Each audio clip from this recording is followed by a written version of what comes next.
Full ಬೆಂಬೆ.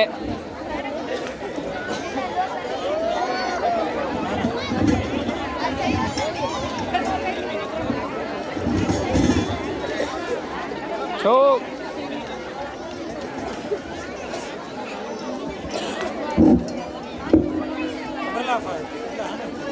On ಐತೆ on ಐತೆ.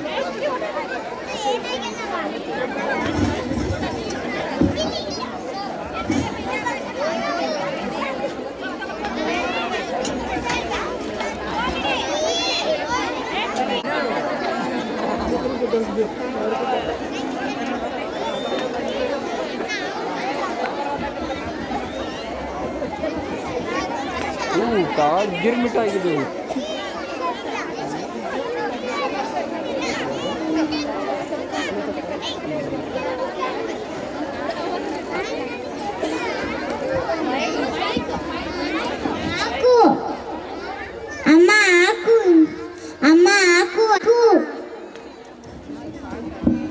ತಿನ್ನಬಹುದು ಅಷ್ಟೇ ಹಾಕ್ಸ್ಕೋಬೇಕು, ಅನ್ನವನ್ನು ವ್ಯರ್ಥ ಮಾಡಬಾರದು.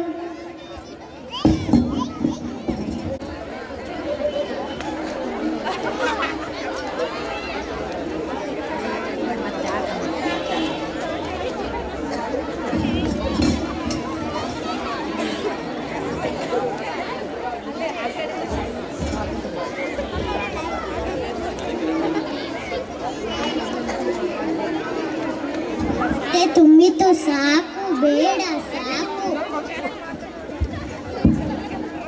ಅಯ್ಯೋ, ಎಷ್ಟು ಹೇಳಿದ್ರು ಅಷ್ಟೇ ನಿಮಗೆ.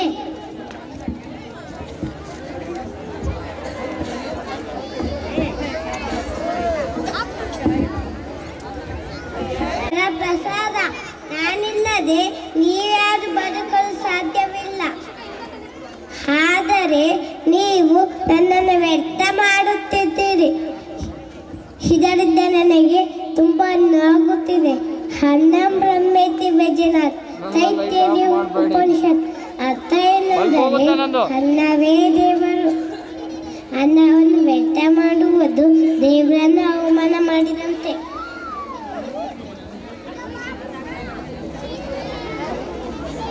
ಒಂದು ತಟ್ಟೆಯನ್ನು ವ್ಯರ್ಥ ಮಾಡಿದಾಗ ನಾನು ನೆನಪಿಗೆ ಬರ್ತೇನೆ. ನಾನು ಹೊಲದಲ್ಲಿ ಬಿಸಿಲಿನಲ್ಲಿ ದುಡಿಯುತ್ತೇನೆ. ನಾನು ಮಳೆಗಾಗಿ ಕಾಯುತ್ತೇನೆ. ಪ್ರತಿಯೊಂದು ಗಿಂಜಿಯನ್ನು ನನ್ನ ಬೆವರಿನಿಂದ ಹುಟ್ಟುತ್ತದೆ. ದಯವಿಟ್ಟು ನೀವು ಅದನ್ನ ವ್ಯರ್ಥ ಮಾಡಬೇಡಿ. ಹೌದು ರೈತನೇ, ಈ ಶ್ರಮದಿಂದ ನಾನು ಜೀವ ಪಡೆದುಕೊಂಡಿದ್ದೇನೆ. ಆದರೆ ಜನರು ನನ್ನ ಚಿತ್ಕರಿಸುತ್ತಿದ್ದಾರೆ.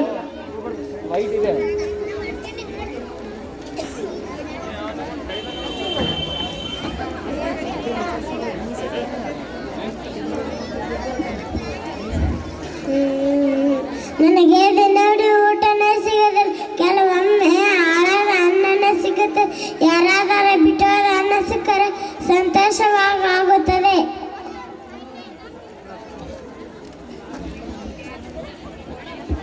ನಾವೆಲ್ಲರೂ ಈ ವಿಷಯನ ಅರಿಯಬೇಕು. ಅನ್ನ ವ್ಯರ್ಥ ಮಾಡಿದರೆ ಹಸಿವನ್ನು ಹೆಚ್ಚಿಸುತ್ತೆ.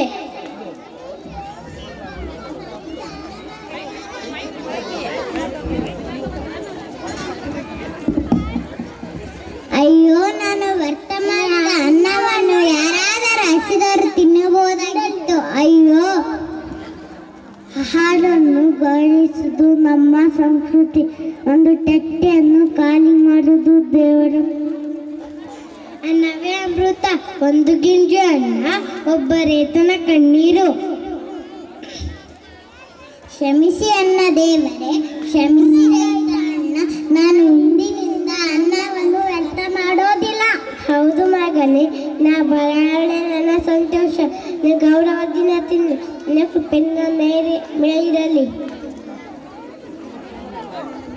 ಮಕ್ಕಳೇ, ನಾನು ಅನ್ನ ಬೆಳೆದು ಶ್ರಮಿಸುತ್ತೇನೆ. ನೀವು ಅದನ್ನು ಕಾಪಾಡಿ.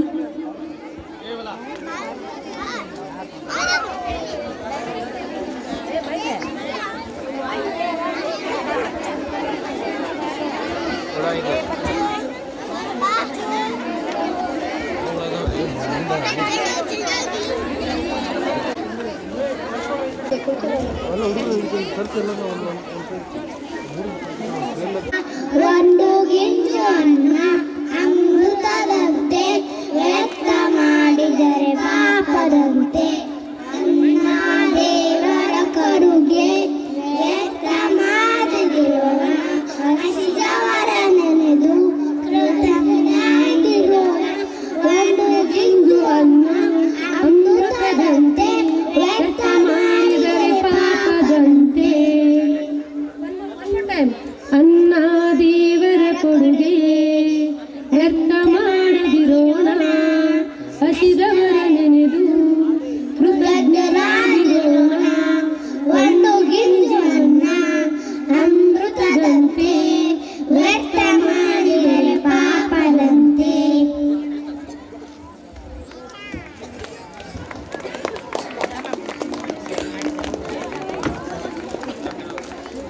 ಅನ್ನ ವ್ಯರ್ಥ ಮಾಡಬೇಡಿ, ಅನ್ನವೇ ಅಮೃತ. ಹಸಿದವರನ್ನ ನೆನಪಿಟ್ಕೊಳ್ಳಿ.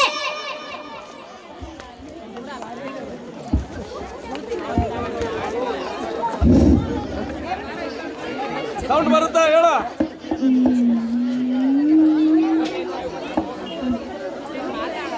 ಅನ್ನವೇ ಅಮೃತ. ಹಸಿದವರನ್ನ ನೆನಪಿಟ್ಕೊಳ್ಳಿ. ಬೇಲಿಯ ಹೊರಗಡೆ ಬಂದ ಹೂವ ರೈತನ ತೋಳಿಗೆ ಕೊಡೋ ಜೀವ. ರೈತ ರೈತ ರೈತ ಅನ್ನ ಕೊಡುವ ತಾತ. ಅನ್ನಂ ಬ್ರಹ್ಮೇತಿ ವ್ಯಜನತ್ ಅನ್ನದ್ ಭೂತಾನಿ ಜಾಯಂತೆ ಅನ್ನೇನ ಜಾತಾನಿ ಜೀವಂತೆ ಅನ್ನಂ ಪ್ರಯಂತಂ ಅಭಿಸಂ ವಿಸಂತಿ. ಅಂದ್ರೆ ಅನ್ನವೇ ದೇವರು, ಎಲ್ಲ ಜೀವಿಗಳ ಜೀವನದ ಮೂಲವಾಗಿದೆ. ಅನ್ನದಿಂದಲೇ ಹುಟ್ಟು, ಜೀವ, ಲಯ ಎಲ್ಲವೂ ಆಗಿದೆ. ನೀರಿನ ಬಾಟಲ್ ಪ್ರಪಂಚದಲ್ಲಿ ಪ್ರತಿದಿನ 25,000ದಷ್ಟು ಜನರು ಹಸಿವಿನಿಂದ ಸಾವನ್ನಪ್ಪುತ್ತಿದ್ದಾರೆ. ವರ್ಷಕ್ಕೆ ಸುಮಾರು 9 ಲಕ್ಷದಷ್ಟು ಜನರು ವಯಸ್ಕರು ಮತ್ತು ಮಕ್ಕಳು ಹಸಿವಿನಿಂದ ಸಾವನ್ನಪ್ಪುತ್ತಿದ್ದಾರೆ. ನೀವು ದುಡ್ಡು ಕೊಟ್ಟು ಅಕ್ಕಿ ಬೆಳೆಯನ್ನು ಖರೀದಿಸಬಹುದು, ಆದರೆ ಸಂಪನ್ಮೂಲಗಳನ್ನು ಹಾಳು ಮಾಡಬಾರ್ದು. ಒಂದು ತಟ್ಟೆ ಅನ್ನ ವ್ಯರ್ಥ ಮಾಡಿದರೆ ಅದು ಯಾರದು ಹಸಿವಿನ ಮಗುವಿನ ಜೀವನದ ಬೆಲೆ. ಇಂತಹ ಆಹಾರ ವ್ಯರ್ಥ ನಿಷೇಧ ಕಾಯ್ದೆ ಹಲವಾರು ದೇಶಗಳಲ್ಲಿ ಜಾರಿಗೆ ತಂದಿದ್ದಾರೆ. ಫ್ರಾನ್ಸ್ನಲ್ಲಿ 2016ರಲ್ಲಿ ಸೂಪರ್ ಮಾರ್ಕೆಟ್ಗಳಲ್ಲಿ ಉಳಿದ ಆಹಾರವನ್ನು ಎಸೆಯುವುದನ್ನು ಬ್ಯಾನ್ ಮಾಡಲಾಯಿತು. 2021ರಲ್ಲಿ ಆಹಾರ ವ್ಯರ್ಥ ನಿಷೇಧ ಕಾಯ್ದೆಯನ್ನು ಜಾರಿಗೆ ತರಲಾಯಿತು. ಈ ಒಂದು ಕಾನೂನನ್ನು ಉಲ್ಲಂಘಿಸಿದರೆ ಕಠಿಣವಾದ ಕ್ರಮವನ್ನು ಕೂಡ ತೆಗೆದುಕೊಳ್ಳಲಾಗುತ್ತೆ. ಹಲವಾರು ದೇಶಗಳಲ್ಲಿ ಆಹಾರ ವ್ಯರ್ಥ ನಿಷೇಧವನ್ನು ಜಾರಿಗೆ ತಂದಿದ್ದಾರೆ. ಇಂಥ ಒಂದು ಕಠಿಣವಾದ ಕಾಯ್ದೆ ನಮ್ಮ ದೇಶದಲ್ಲಿ ಕೂಡ ಜಾರಿಗೆ ಬಂದರೆ ತುಂಬಾ ಒಳ್ಳೆಯದು.